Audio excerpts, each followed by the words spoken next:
Era una tarde tranquila en las vastas tierras del rancho, cuando Carlos, un hombre de unos 40 años, amante de la naturaleza y dedicado a su vida en el campo, se topó con una escena diferente. Cerca de la cerca, una llama, herida y en peligro, parecía esperar, como si hubiera sido enviada por el destino mismo. La llama no hizo ningún esfuerzo por escapar, como si supiera que en esos brazos rudos, pero cálidos, estaría a salvo. Carlos decidió llevarla a su granja. Ya tenía una buena cantidad de animales. 3 alpacas que siempre rondaban por los corrales, un par de gallinas y hasta un viejo caballo. Pero la llegada de esta nueva compañera era especial. Nadie vino a reclamarla, dijo.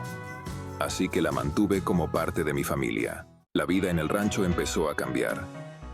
Día tras día, la llama se hacía más presente. Carlos, con una sonrisa disimulada, comentaba cómo cada mañana la encontraba esperando. Parece que el destino nos juntó, pensaba.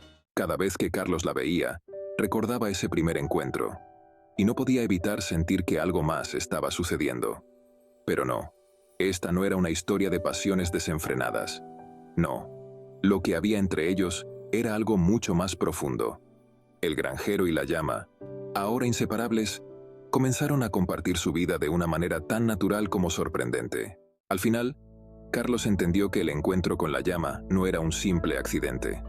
Hay conexiones que trascienden las palabras, reflexionó, mientras la observaba corretear junto a las alpacas, como si siempre hubiera pertenecido allí.